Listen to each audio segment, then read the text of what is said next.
꿈다운 라디오, 꿈다운 새벽 책방, 오늘도 기분 좋게 시작합니다. 실패하면 제로점으로 내려가라. 왜 큰 부자들은 대부분 하나같이 가난하였던 과거를 갖고 있을까? 어째서 중산층 이상의 가정에서 태어나 부자가 된 사람들보다는 하류층에서 태어나 큰 부자가 된 사람들의 수가 압도적으로 더 많은 것일까? 여러 가지 이유가 있겠지만 중요한 사실은 가난을 일찍 경험한 사람들은 가난했던 생활 수준이 출발점이었기에 그곳으로 언제라도 되돌아가는 것을 부끄럽지 않게 생각한다는 것이다. 그들은 일이 잘못되어 갖고 있던 것을 모두 다 날리는 실패를 당하게 되어도 제로점으로 되돌아가 재출발을 할 줄 안다. 수없이 많은 부자들이 사업이나 투자에서 실패하거나 홍수나 화재 등으로 전 재산을 날렸다가도 재기에 성공하는 이유가 바로 거기에 있다. 그러나 중산층 이상의 가정에서 자라는 사람들은 대부분 그런 어려움이 닥칠 때 제로점으로 가려고 하지 않는다. 제로점에서 출발하였던 경험이 없는 그들에게 있어서 제로점으로 가는 것은 되돌아가는 것이 아니라 개척하여야 하는 미지의 불안한 공포로 비치기 때문이다. 그리고 바로 그 이유 때문에 그들은 실패에서 헤어나지 못하며 실패 자체를 너무 두려워하다 보니 되는 일도 별로 없게 된다. 나는 중학교 3학년 말 이전까지는 넉넉한 환경에서 살았으나 그 이후에는 허름한 적산가옥, 일제시대의 일본인들이 살았던 집에 2층 단칸방에서 가족 7명이 살았다. 고교 시절에 아버지가 돌아가시고 난 뒤에는 가만히가 문가리개 역할을 하는 재래식 변소를 주인집 식구들과 같이 사용하는 그런 곳에서 월세로 온 가족이 살았다. 그 변소는 여름에는 파리 구더기들이 득실되는 모습이 적나라하였고 노크라는 것 대신에 인기척을 내야 했던 그런 곳이었다. 집주인은 시장에서 순대를 파는 부부였는데 가게를 갖고 있던 것도 아니고 그저 순대를 작은 손수레에 끌고 다니며 파는 수준이었다. 그 집 주인이 사는 집이라는 것도 높이 1미터 수준의 낮은 판잣집이었으며 매일 순대 삶는 냄새가 진동하였다. 높이가 그렇게 낮은 이유는 높이 1미터 미만은 건물로 보지 않기 때문에 철거를 당하지 않는다는 것이었다. 나는 그런 곳에서 벌레처럼 살았다. 그 다음에 서울역 앞 양동의 쪽방 등 몇몇 곳을 더 거치게 되지만 가정집 차고에서도 살았었다. 나는 몇 년을 그런 곳들에서 혼자 살았고 주거 환경을 좀 더 나은 곳으로 바꾸려는 시도는 한 번도 하지 않았다. 차고 한 칸에 불과한 좁은 공간이었지만 예전보다는 훨씬 더 나아진 환경이었기 때문이다. 그저 보유 자금을 불리는 데만 관심을 두었다. 그러다가 28세에 집을 샀지만 1년 후 다시 빈털터리가 되었고 빚은 약 3천만 원. 당시 서울 한 아파트 한 채 값이었다. 가까이 있었다. 나는 제로점으로 되돌아갔다. 당시 나는 주로 번역 일에서 수입을 얻었으며 번역 사무실 한 귀퉁이에서 먹고 잤다. 부자로 살고 있는 지금도 내가 만에 하나 무슨 잘못 때문에 재산을 다 날리게 되어 빈털터리가 된다면 솔직히 그럴 리는 없다. 나는 비올 때를 대비하여 우산을 서너 개는 반드시 준비하기 때문이다. 나는 즉시 가족을 이끌고 제로점으로 내려갈 것이다. 그곳은 판잣집일 수도 있고 남의 집 차고일 수도 있으며 쓰러져가는 무허가 비닐하우스일 수도 있다. 나의 아내는 내가 빈털터리가 되어 망해버렸는데도 넥타이를 계속 걸치고 양복을 입고 다니면서 다단기 판매나 보험 영업 같은 것을 하며 품위를 유지하려고 하는 사람은 아니라는 것을 안다. 아내는 내가 즉시 작업복을 입고 시장에서 노점이라도 할 사람이라는 것을 철저하게 믿는다. 실제로도 그렇다. 나는 언제라도 제로점으로 되돌아갈 수 있다. 결혼하기 전 아내에게 이런 말을 했다. 나는 틀림없이 부자로 산다. 돈의 생리와 부자가 되는 비결을 알기 때문이다. 그 당시 나에겐 아파트 한 채 값인 3천만 원 정도의 빚이 있었기에 아내는 그 말을 믿지 않았다고 했다. 아내는 순전히 내가 음악을 좋아하는 시티보이라는 이유 때문에 나와 결혼하였다. 둘째 딸이 태어났을 때 나는 이미 자가용 기사를 거느리고 있었고 아내에게 이런 이야기를 하였다. 나는 틀림없이 앞으로 더더욱 부자로 산다. 나는 딸들에게도 그 비결을 알려주고 싶다. 그 비결 중 하나는 낮은 곳에서 살 줄 알아야 한다는 것이다. 그러므로 애들이 중학교 수준이 되면 아빠가 갑자기 망했다고 말하고 거짓으로 재산을 몽땅 압류당하는 것으로 연극을 꾸미자. 그리고 판잣집으로 이사가서 단칸방 생활을 하자. 너는 파출부를 하는 것으로 하고 나는 뭐 길거리에서 노점을 하는 것으로 하면 어떨까 모르겠다. 우리들은 허름한 옷을 입고 매일 아침 판잣집에서 나와 숨겨놓은 진짜 집에 가서 낮에 있다가 저녁에는 다시 애들이 있는 판잣집으로 돌아가자. 물론 애들에게는 돈이 전혀 없는 듯 처신하고 등록금은 일부러 늦게 주자. 맛있는 것이 먹고 싶으면 우리끼리 몰래 밖에서 외식하고 들어가고 딸들에게는 수제비나 먹이자. 돈 봉투 붙이는 일 같은 것도 가져와 딸들에게 시키자. 이러한 계획은 아내의 반대로 인하여 실제로 실현되지는 못하였고 아내는 내가 농담하는 줄로 알았다고 한다. 그 대신 딸들에게 이 세상에서 대가를 얻는 방법에 대하여 가르쳐 왔다. 그럼에도 불구하고 낮은 곳에서의 삶을 체험하여야 나중에 경제적 문제에 부딪혔을 때 지혜롭게 헤쳐나갈 수 있음을 나는 지금도 믿는다. 중산층이나 상류층에서 태어나 비교적 안정된 환경에서 자라난 사람들은 실직이나 투자 실패 등으로 인한 경제적 곤란을 겪게 되면 대부분 빚을 내려고 한다. 그러면서 그들이 살았던 생활 수준보다 현저하게 낮은 곳으로는 내려가려고 하지 않는다. 바로 그것이 문제다. 예를 들어 2억 원대의 30평형 자기 아파트에서 살던 사람이 주식 투자나 사업에 실패하여 빚이 1억 생기게 되면 그 집을 팔아 빚을 갚고 난 1억 원을 갖고 전세를 구하되 가능하면 비슷한 규모의 집을 구하려고 하며 이때 전세금이 모자라면 또다시 빚을 얻는다. 심지어 어떤 사람은 집은 그대로 놔두고 빚을 안고 살아간다. 그러니 빚에서 헤어나지 못하며 버는 족족 이자의 원금을 갚아나가니 사는 재미도 느끼지 못한다. 왜 그들은 생활 수준을 저 낮은 곳으로 던져버리는 생각은 하지 않는 것일까? 내 주변에 9천만 원의 전세를 살면서 빚은 1억 원을 지고 있는 30대 중반의 사람이 있었다. 그는 연봉 2천만 원대 봉급 생활자였다. 이런 경우 사람들은 진퇴양난으로 생각하지만 나는 그렇게 생각하지 않는다. 내가 권유한 방법은 있는 것을 다 처분하여 빚부터 갚고 달동네 월세방 하나로 옮기라는 것이었다. 그는 그런 판잣집에서 어떻게 애들하고 산단 말입니까? 하고 항변하였다. 나의 대답은 이랬다. 웃기는 소리 하지 말라. 너는 지금 연봉의 절반 이상을 이자로 지불하고 있다. 지금과 같은 방식으로는 평생 빚에서 헤어나지 못한다는 것을 자기 자신도 알 것이다. 너에게 보이는 해결책은 일확천금이기에 복권이나 주식 같은 것에 눈이 시뻘개지지만 천만의 말씀이다.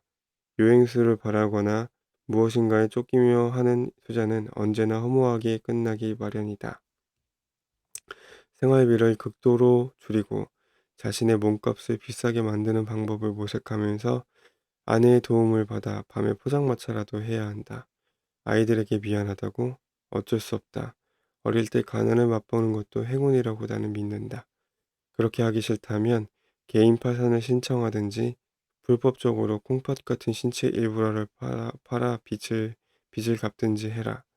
다른 방법은 없습니까? 너에게 돈을 빌려준 사람들이야 망하건 말건 개의치 않는다면 외국으로 온 가족이 다 야반 도주하는 방법도 있다. 아내와 법적으로 이혼하면서 전셋집은 넘겨주는 방법도 있을 것이다. 그 경우에는 월급 압류가 들어올 것이므로 직장은 그만두고 세금은 안 내는 다른 일을 해서 생활비를 벌어 몰래 가족에게 전달해라. 외국에서 살 자신은 없고 이혼은 아내가 반대할 것입니다. 또 다른 방법은 없습니까? 글쎄다. 술 한 방울 먹지 말고 아주 예리한 면도칼 하나를 사고 가족 사진을 앞에 놓아라. 그리고 그 사진을 바라보면서 거울 앞에 서서 네 목에 흐르는 핏줄 바로 위에 칼을 갖다 대라. 너야 죽으면 그만이지만 네 가족은 너를 평생 패배자로 도망자로 기억할 것이다. 그 점을 명심해라. 그래도 죽고 싶다면 되져버려라. 그러나 죽은 뒤 그런 식으로 기억되고 싶지 않다면 죽을 각오로 처음부터 빈손으로 다시 시작해라. 판잣집으로 가서 월세살이를 하란 말이다. 5년만 지나면 모두가 너를 자랑스럽게 생각할 것이다. 왜 재산을 갖고 이민을 간 사람들보다는 빈털터리로 이민을 간 사람들이 그 낯선 땅에서 성공하는 경우가 더 많은가? 밑바닥에서 아무것도 없이 닥치는 대로 아무 일이나 하면서 그곳 사람들의 눈으로 보기에는 아주 낮은 생활 수준으로 살아가며 돈을 모았기 때문이다. 제로점에서 살게 되면 모든 것이 플러스의 희망으로 쌓여만 간다. 돈이 쌓이고 희망이 쌓여간다. 빚이 있는데도 삶의 질과 품위를 유지하려고 들면 그 빚을 갚아야 하기 때문에 돈은 쌓이지 않고 희망은 갉아먹힌다. 마이너스의 희망뿐이다. 그것이 절망이다. 나는 외국인 직원들을 상대로 강의할 기회가 과거에 종종 있었는데 강의 중에 스크래치라는 단어를 즐겨 사용하였다. 긁어서 내는 흠집, 긁다, 흠집내다 라는 뜻인데 지운다는 뜻도 있다. 운동 경기에서 땅에다 선을 그으면 출발선이 되기 때문에 출발선, 출발점이라는 뜻도 있으며 스크래치 아날로그는 근근히 살아가다, from scratch는 출발점에서 맨 처음부터 무에서라는 의미이며 스크래치업은 돈 같은 것을 긁어모으다, 분푼히 저축하다라는 뜻이다. 미국 속어에서는 돈이라는 뜻도 있다. 내가 말한다. 경제적으로 실패하였다면 저 아래 낮은 곳으로 내려가라. 체면 때문에 그렇게 하지 못한다고 그 체면에 흠집을 내라. 출발점에서 저 낮은 곳에 다시 그어라. 당신이 놓치려고 하지 않는 생활 수준이라는 것을 지워버리고 새로운 출발점에서 무에서 근근히 살아가면서 돈을 모아라. 그러면 돈이 쌓이게 된다. 이것이 실패로부터 탈출하는 비결이다. 스크래치하라. 2022 코로나 사태가 1년 넘게 계속되었을 때 나 자신은 피해를 본 것이 없기에 동창회의 생활이 어려운 동기들이 있으며 내가 좀 도와주겠다고 하였다. 얼마 후 수십 명이 명단과 계좌번호를 받았으며 1인당 100만 원씩을 보내주었다. 그런데 후에 알고 보니 생활이 어려운 게 아니고 제주도로 놀러 가거나 골프 모임에 참석하는 등의 비용이 없어서 즉 용돈이 궁하여 신청한 놈들이 절반 이상이었다. 썩을 놈들 같으니라고 이른바 헬리콥터 머니로 생각해야 했던 것일까?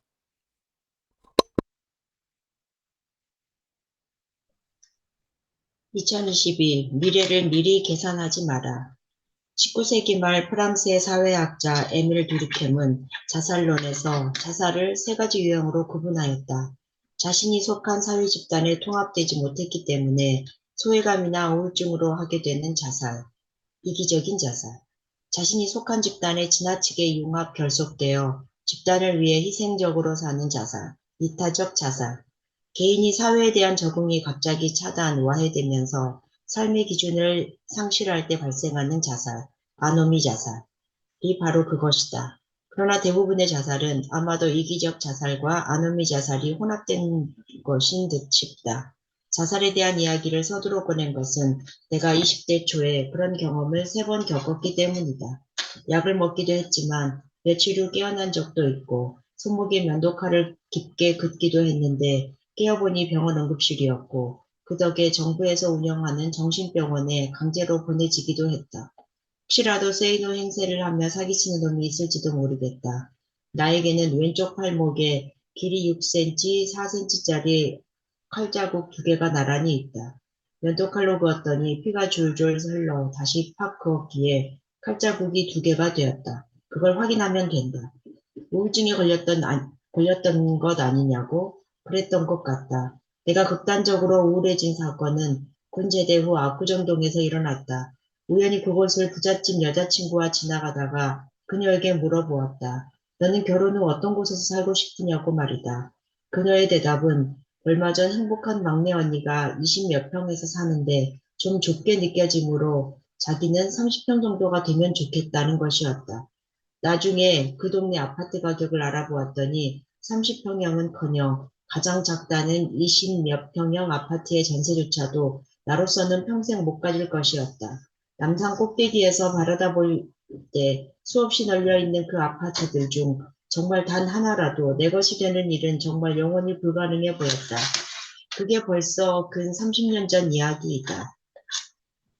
10몇 년 전 음향기기 사업을 했을 때 왜 그랬는지는 기억이 나지 않지만 고아 출신의 한 젊은 직원을 고층 건물 옥상으로 데리고 올라가 밤거리를 보여주면서 저기 저 성냥갑 같은 수많은 아파트들 중 네가 들어가 쉴 곳이 하나도 없어 보이지? 라고 물은 적이 있다. 내가 과거에 그랬듯이 그 역시 같은 생각에 절망하고 있었다. 어쩌면 당신도 강남의 수많은 아파트들을 바라보며 그렇게 절망할지 모른다. 그리고 그날 밤 나는 그에게 많은 이야기를 해주었다. 그는 내 밑에서 3년 정도 일을 어떻게 하는지를 배웠고 그 뒤에 독립하여 줄곧 용산에서 1인 비즈니스를 해왔는데 5, 6년 전에 결혼도 하고 아파트도 장만했다는 말을 들었다. 그는 아직도 용산 전자상가에 있다. 지금 당신에게 하려는 이야기는 바로 건물 옥상에서 수많은 아파트 불빛들을 바라보며 내가 그 직원에게 건넸던 말들이다. 사람들은 하면 된다 라고 말하였지만 나는 도무지 할 것이 없었다. 뭘 하면 된다는 것인지 도대체 알 수가 없었다. 군 제대 후 기술이 있는 것도 아니며 대학생도 아니었다. 홀로 세상에 던져진 가난한 청년에게 하면 된다라는 말은 정말 사기나 다름없었다. 아침 햇살을 가슴 벅차게 안고 싶었지만 아무것도 가진 것 없는 나에게 기다리고 있는 것이라고는 지긋지긋한 가난이었다. 라면 살 돈도 없어서 라면 스프만을 얻어오다가 양은 냄비에 물을 붓고 연탄불 위에 끓인 뒤 거기에 다 식어 빠진 밥을 김치도 없이 계속 먹어보아라. 무슨 희망이 있다고 살맛이 나겠는가. 그 시절의 나에게 하면 되는 것이라고 뜬구름 잡는 책들을 책방에서 선체로 다리 아프도록 읽는 것과 마스터베이션 뿐이었다.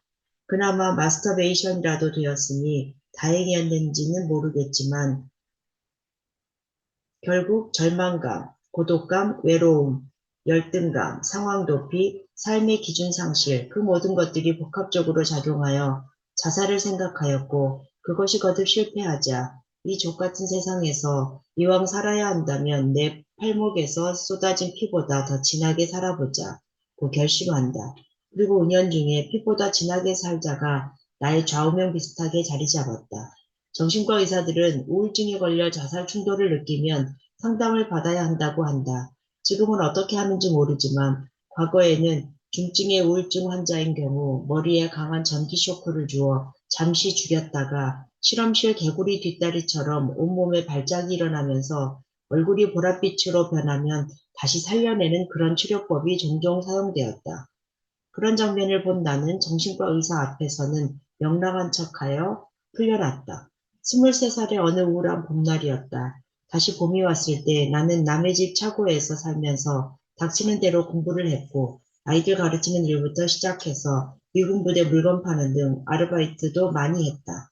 그리고 28살의 어느 여름날 나는 허름하지만 마당까지 있는 집과 자가용을 처음 샀다. 융자를 낀 것이었지만 어쨌든 그렇게나 불가능하게 여겼던 일이 이루어진 것이다. 하지만 1년 후 나는 그 재산을 사업상의 이유가 아닌 개인적인 이유로 몽땅 날렸고 빚을 졌지만 3년 후 다시 일어섰다. 살다 보면 해도 아무것도 안 될 것 같이 보일 때가 있다. 어떠한 대안도 보이지 않아 모든 것을 포기하고 싶은 절망적인 때가 있는 것이다. 현실에 대한 실망, 좌절이 절망 속에서 계속 쌓이면 자살의 유혹을 느끼기도 한다. 그러한 경우 자살은 함부로 저지르는 무의미한 행동이 아니라 오히려 개인이 처한 고통이나 위기 상황, 상실감 등으로부터의 탈출구로 잘못 여겨지기도 한다. 나도 그렇게 오해했었으니까. 그러나 로버트 슐러는 절벽에서 떨어지고 있는 상황일지라도 아무것도 할 수 없는 것은 결코 아니라고 한다. 떨어지고 있으므로 하늘을 향해 날아볼 수는 있지 않느냐는 것이다. 나 역시 그렇게 떨어지던 중 비쩍 마른 두 팔로 온 힘을 향해 세상 속으로 날개짓을 시작했을 뿐이다. 추락하는 것에는 날개가 있다. 라는 말을 그래서 나는 좋아한다. 절망을 겪어보지 않은 사람은 그런 날개짓을 할 줄 모른다. 다행스럽게도 절망의 골짜기에는 밑바닥이 없다. 아무리 깊이 떨어져도 우리를 산산조각으로 부서뜨릴 절망이란 이 세상에는 없다는 말이다.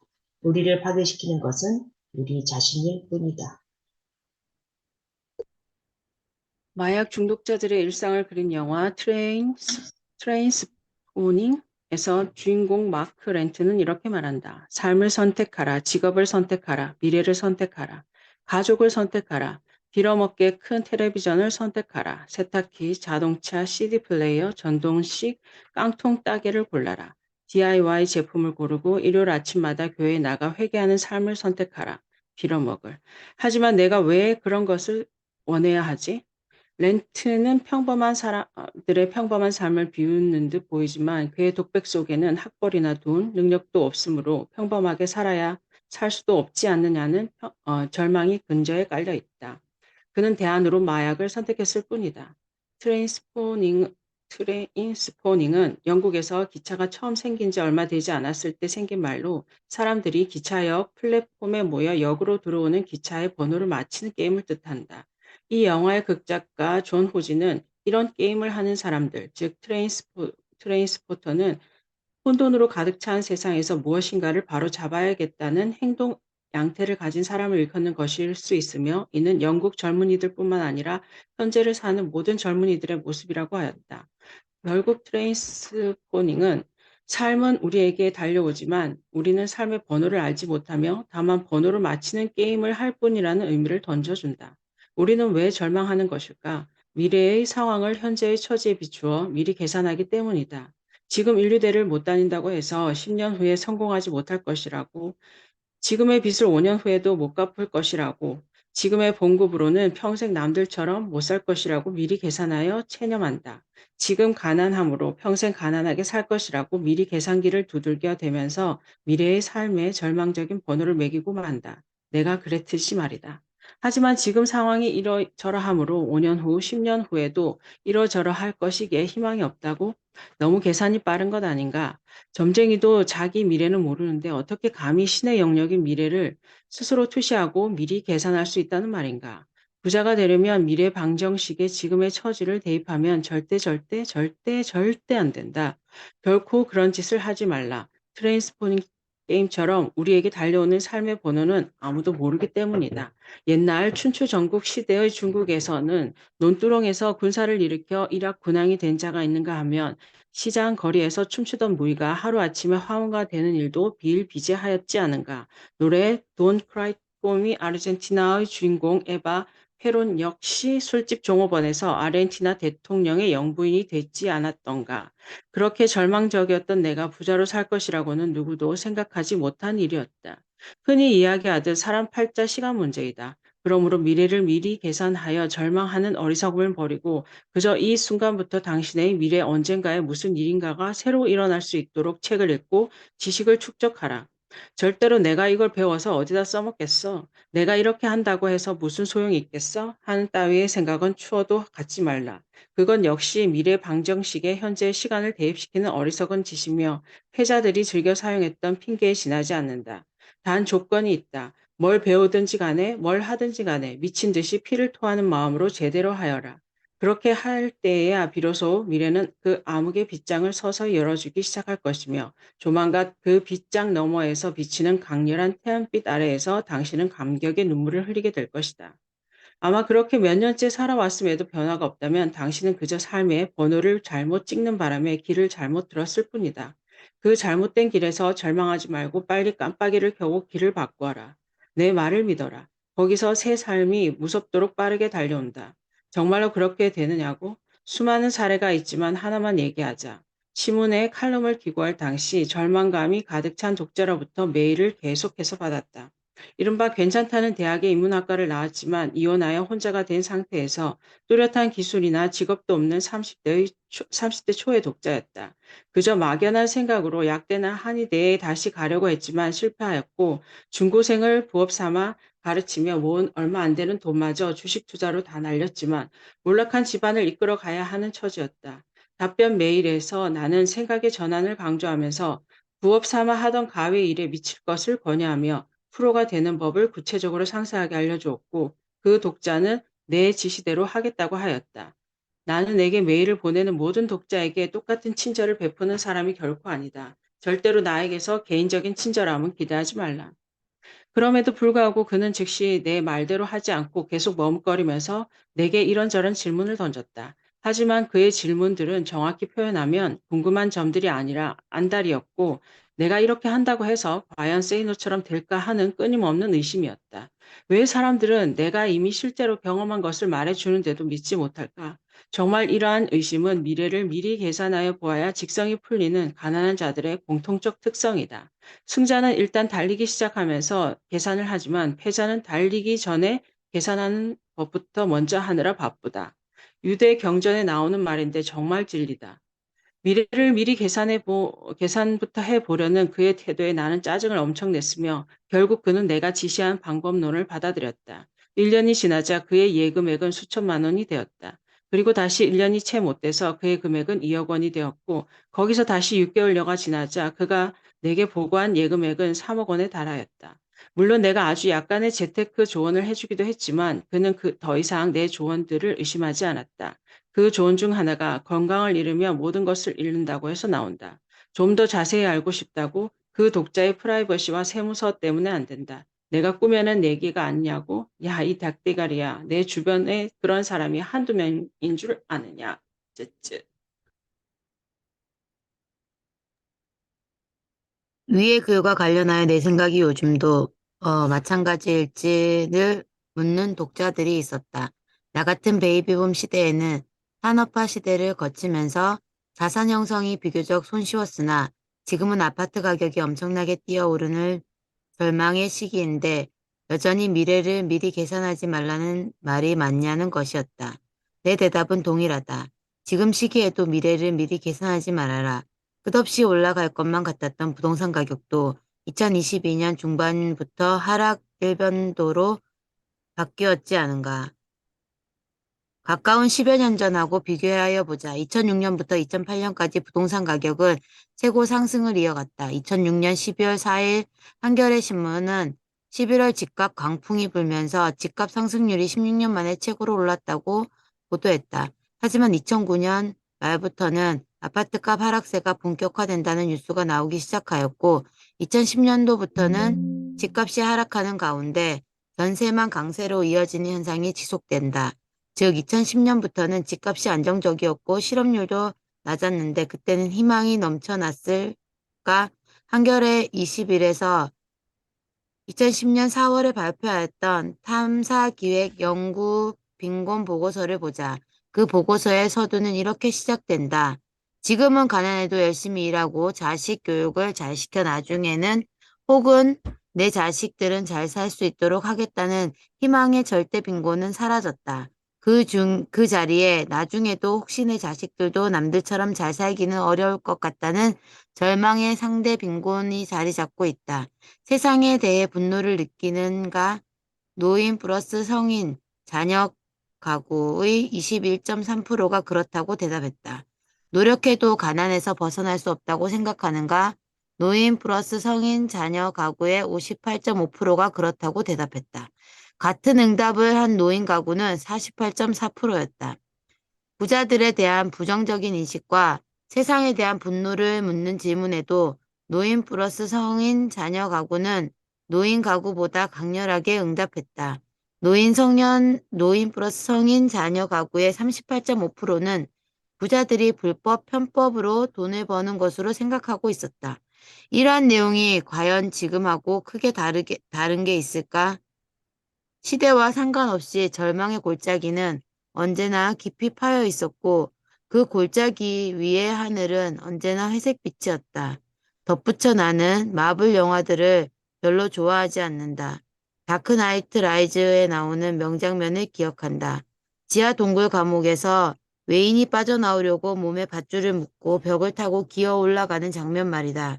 마지막 단계는 꽤 거리가 먼 곳에 돌을 잡아야 하는 것. 그것을 못 잡으면 떨어져 죽는다.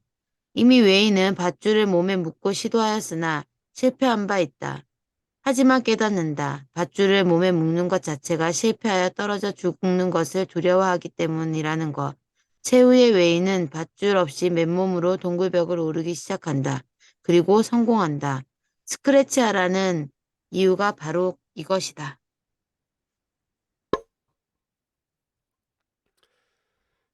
건강을 잃으면 모든 것을 잃는다고? 나는 부자가 되고 싶어 하는 사람들에게 일과 관련된 공부를 할 때는 피를 토하는 자세로 하라고 한다. 특히 30대 중반 이전에는 빠르면 빠를수록 좋다. 적어도 2, 3년 동안은 길면 길수록 좋다. 그렇게 살아야 한다고 말한다. 길거리에서 허비하는 시간이 없어야 하므로 최대한 일터나 학교에 가깝게 살면서 시간을 아끼고 밥을 많이 먹으면 졸려서 책을 제대로 읽지 못하므로 밥을 굶거나 조금만 먹으라고 하고 시간을 철저하게 아끼려면 라면 하나를 끓여 먹는 시간도 아껴야 하므로 그냥 생으로 씹어 먹으라고까지 말한다. 너무했나? 실제로 나는 5, 6개월을 아침은 안 먹고 점심은 미리 삶아놓은 계란 2개 혹은 라면 부스러기나 찬밥 물에 말아먹기. 저녁밥은 작은 공기 하나 정도로 때운 적이 있다. 지금도 나는 아침을 전혀 먹지 않으며 오후에 식곤증을 없애고자 점심을 밥만 먹을 때가 많다. 내가 그렇게 말을 하면 사람들이 꼭 하는 말이 있다. 그러다가 건강을 해치면 모든 것을 잃는다고 말이다. 자기도 그렇게 해보았는데 위장병만 생기는 바람에 아직도 고생한다는 말도 하고 책상에 오래 앉아 있다 보니 요통만 생겼다고 하기도 하며 돈을 잃으면 조금 잃은 것이요 명예를 잃으면 많이 잃은 것이다. 그러나 건강을 잃으면 전부를 잃은 것이다 라고 강조하면서 역시 건강이 최고라고 말한다. 정말? 그렇다면 정말 건강 걱정하면서 그렇게 계속 튼튼하게 살아라. 81년부터 90년까지 10년간 언론에 게재된 자살기사 총 411건을 분석한 논문에 따르면 자살 동기는 경제적 가난이 86건으로 가장 많았고 다음으로 정서적 갈등 79건, 부부 갈등 66건, 학업 문제 24건 등의 순이었다. 또 자살의 심리적 원인은 절망 및 고독감 117건, 열등감 52건, 갈등 상황 도피 47건의 순으로 조사됐다. 연령층별 자살률은 20대가 가장 높고 다음으로 30대, 10대 순으로 나타났으며 남자가 여자보다 2배가량 많았다.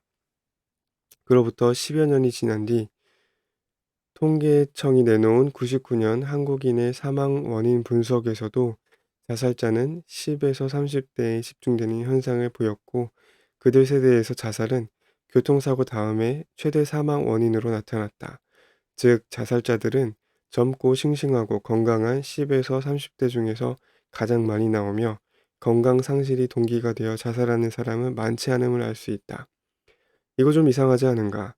특히 사람들은 건강을 잃으면 모든 것을 잃는다고 하고 모든 것을 잃었다면 당연히 절망을 하여 자살할 것 같은데 그런 이유로 인해 자살하는 사람들보다는 건강하고 탱탱한 몸을 갖고 있음에도 살고 싶어 하지 않는 사람들이 대다수라는 사실 말이다. 건강하면 모든 것을 다 가지고 있는 것이나 다름없는데도 왜들 그렇게 죽으려고 하는 것일까? 몸이 건강하다고 해서 모든 것을 다 갖게 되어 고민 끝, 절망 끝, 행복 시작이 되는 것은 아니기 때문이 아닌가. 어느 독자에게 프로 과외 선생이 되는 쪽으로 삶의 방향 전환을 권유했던 적이 있다. 그때 일을 어떻게 하는지 방법론을 구체적으로 알려주면서 빠지지 않는 사항이 있는데 농땡이 치지 말고 학생을 손님으로 여기면서 하루 종일 가르치는 것과 관련된 일, 즉 교재를 준비하는 일과 가르치는 일에만 미친 듯 몰두하라는 것이었다. 일요일이건 공휴일이건 간에 쉬지 말라고 했다. 그가 내 지시대로 몇 개월을 하다가 일주일에 하루 정도는 쉬고 싶다고 하였을 때 내가 한 말은 엄살 떨고 있네. 아직도 정신을 차리지 못했다 했다. 1년 정도 지나 피곤함이 지쳐 쓰러져 며칠 동안 병원에 있었다는 메일을 받았을 때 내가 한 말은 당장 종합 비타민을 2알씩 먹어라 했다. 돈도 좋지만 건강을 잃으면 모든 것을 잃지 않느냐는 그의 말에 내가 한 말은 이랬다. 그 잘난 건강을 가지고 있었을 때 너는 당장 죽고 싶은 마음뿐이었지 않는가. 자살을 하는 사람들 중 99%는 건강한 몸을 갖고 있으면서도 스스로 목숨을 끊는다. 그러니 개소리 말고 밥이나 철저하게 제때 찾아 먹어라. 차가운 샌드위치라도 제때 먹기만 하면 죽진 않는다. 내가 그에게 한 달에 하루는 푹 쉬어도 좋다고 한 시기는 그의 예금액이 2억 원을 넘어가기 시작했을 때였는데 메일을 주고받은 지 2년이 채 안 된 시기였다.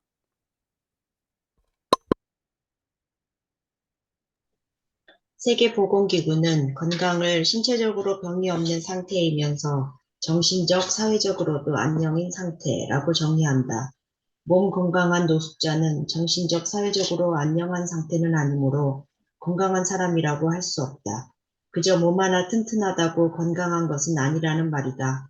정신적, 사회적으로 안녕한 상태가 아니면 육체적 건강은 위협을 받는다. 핀란드의 투르크시 직업병 전문 연구소가 조사한 바에 의하면 경기가 침체 국면에 있을 경우 근로자들은 더 많은 질병을 앓게 되는데 고용 불안과 일터에서의 분위기 변화 등으로 불안감이 생기기 때문이라고 하며 실제로 실직하게 되면 사망률마저 높아진다고 한다. 이에 덧붙여 핀란드 헬싱키 대학의 연구팀은 250만 명을 대상으로 조사한 결과 실업률이 낮을 때 실직하면 사망하기 쉬우나 실업률이 높을 때는 그럴 가능성이 작아진다는 것도 발견하였다. 연구팀은 실업률이 낮을 때 실직한 사람은 본래부터 건강에 나쁜 생활 습관과 성격 등을 가지고 있었을 가능성이 높기에 사망률이 높은 것이며 실업률이 높을 때는 심신이 건강한 사람들도 실직할 가능성이 높아지고 주변에 실직자가 많다 보니 실직으로 인한 스트레스도 줄어들어 사망률이 낮다고 덧붙였다. 한편 의학자들은 자신의 능력을 넘어서는 과중한 업무를 하게 되면 정신적, 육체적 스트레스가 지속적으로 누적되면서 신경이나 관절 등 신체 조직이 긴장하여 면역력이 떨어지고 뇌출혈, 심혈관계 질환, 뇌경색, 심근경색 등을 일으키게 된다고 한다. 이런 연구 결과들을 종합하여 보면 결국 능력을 키워야 스트레스도 줄일 수 있고 건강도 유지 가능하다는 사실을 알 수 있다.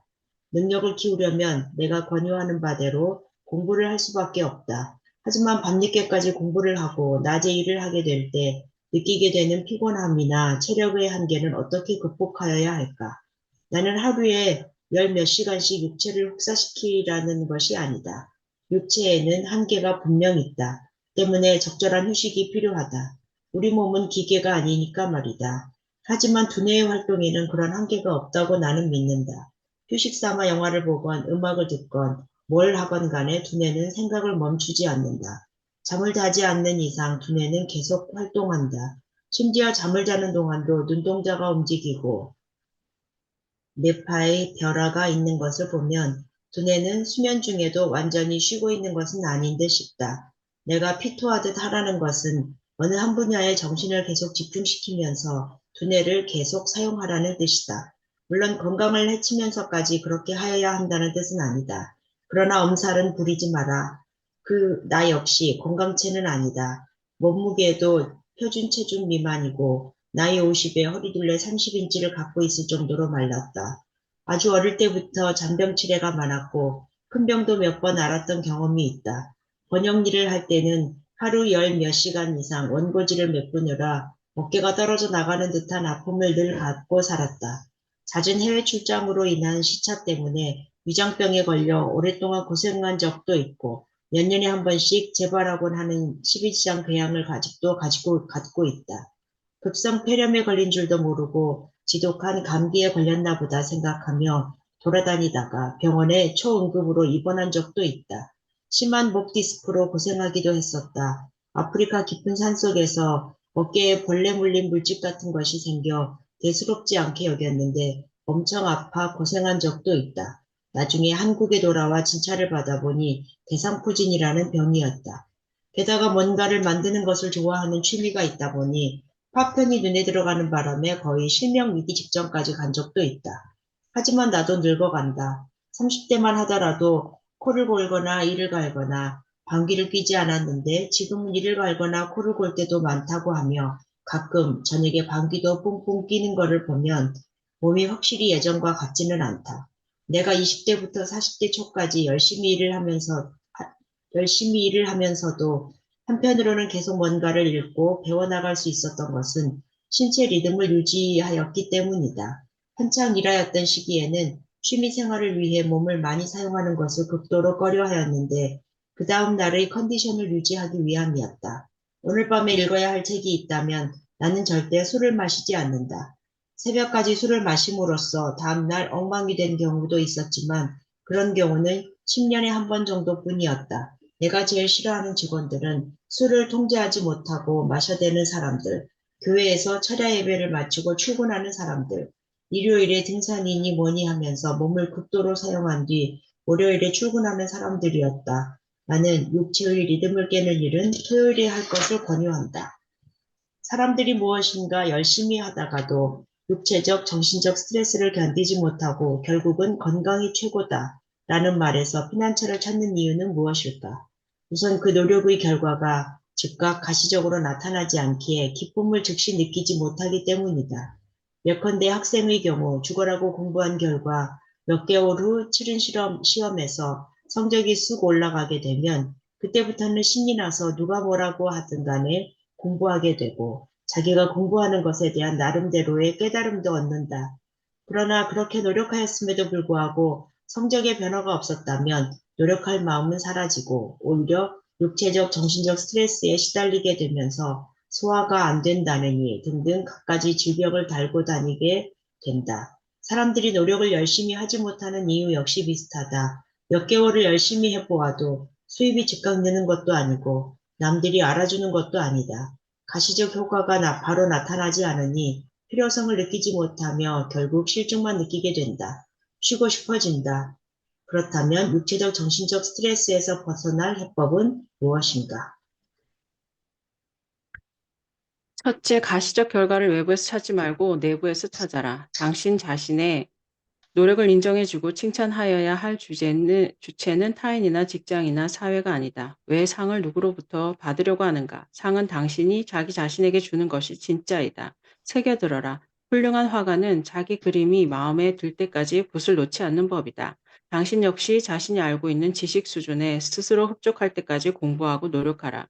스스로 얻게 되는 뿌듯함, 내가 여기까지 알게 되었구나 하는 벅찬 기쁨, 이런 것들을 소중히 여길 때 스트레스는 사라진다. 둘째, 쉬고 싶은 이유를 생각하여 보아라.